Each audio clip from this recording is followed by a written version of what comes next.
গত ১৭ বছরে আমাদের প্রাপ্তি বলতে একটাই যে একটা স্বাধীন তদন্ত কমিশন হয়েছে এবং কমিশন একটা রিপোর্ট সাবমিট করেছে। ৬টা ক্যাটাগরি জড়িত ছিল, বাট আমরা খেয়াল করলাম এবং দেখলাম যে সমস্ত দায় দায়িত্ব শুধুমাত্র বিডিআর সৈনিকদের ঘাড়ে চাপিয়ে দেওয়া হচ্ছে এবং দিয়ে বাকিদেরকে একটা সেফ এক্সিট দিয়ে দেওয়া হচ্ছে, যে না, সকল দায় দায়িত্ব শুধুমাত্র বিডিআর সৈনিকদের, যেখানে বাকি সবদেরকে ওই ওই ওই ব্লেম থেকে অথবা ক্লেম থেকে বাদ দেওয়া হচ্ছে। বাট আলটিমেটলি আমি যেটা বলছিলাম শেষে, যে গত ১৭ বছরে আমাদের প্রাপ্তি বলতে একটাই যে একটা স্বাধীন তদন্ত কমিশন হয়েছে এবং কমিশন একটা রিপোর্ট সাবমিট করেছে এবং একই সাথে কমিশনের যিনি চেয়ারম্যান ছিলেন উনি কিন্তু অত্যন্ত বোল্ডলি বলেছেন যে the whole document is unclassified, মানে এটা যে কোনো সময় এটা ইন পাবলিক এটা দিয়ে দেওয়া যায়, এটা সংবাদপত্রে দিয়ে দেওয়া যায়, ওয়েবসাইটে দিয়ে দেওয়া যায়।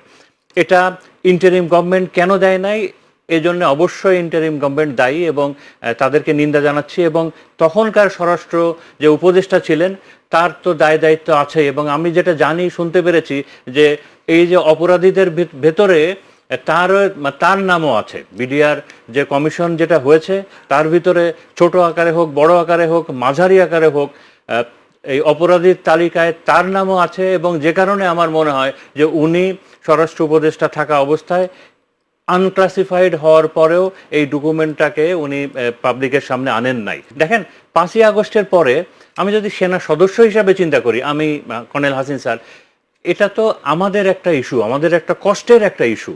তো ৫ই আগস্টের পরে যখন আমরা নতুন একটা স্বাধীনতা পেলাম, তখন আমরা খুব আশা করেছিলাম যে সেনাপ্রধান এবং সেনাবাহিনী স্বপ্রণোদিত হয়ে এই কমিশনের জন্য আবেদন করবে সরকারে, অথবা সরকারকে বলবে। সেটা হলো না, সরকার করলো না। তখন আমরা colonel Hasin sir, brigadier Hasan Nasir sir ছিলেন এবং আরও বেশ কিছু অফিসার, আমরা ভিকটিম পরিবারগুলোকে সঙ্গে নিয়ে একটা কমিশনের, স্বাধীন কমিশনের জন্য আমরা আওয়াজ দিই, আমরা সভা সেমিনার করি। তাতেও যখন কাজ না হয় আমরা রাস্তায় নেমে আসি।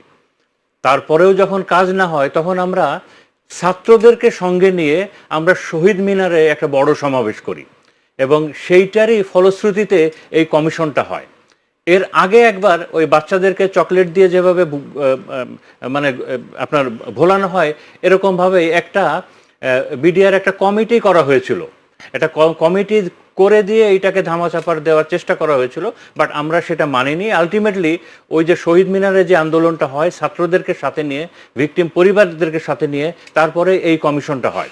জেনারেল মামুন খালেদের নাম শুনেছি এবং উনি খুব ক্লিয়ারলি বলেছেন যে এই ঘটনার সাথে ভারত জড়িত। এবং উনি এটাও বলেছেন যে এই ঘটনার সময় ৯১১ জন ভারতীয় নাগরিক বাংলাদেশে প্রবেশ করেছিল এবং পরবর্তীতে তাদের আর কোনো হদিস পাওয়া যায় নাই। পুরনো ওই সময়কার ঘটনা যদি চিন্তা করতে থাকেন, দেখবেন যে এই ঘটনার শুরুতেই ওই যে কিছু কুলাঙ্গার সাংবাদিক ছিল, মুন্নি সাহা, জয় মামুন, তারা এইটাকে বিডিআর বিদ্রোহ এবং এই বিদ্রোহের পক্ষে সাফাই গাওয়ার জন্যে যে তারা একটা একটা একটা প্রোগ্রাম স্টেজ করেছিল। একই সাথে আমরা দেখলাম যে বিডিআরের ওই যে যারা খুনি গ্রুপ কিংবা তাদের পক্ষে আওয়ামী লীগের একটা মিছিল, মিছিলটা আগেই রেডি ছিল।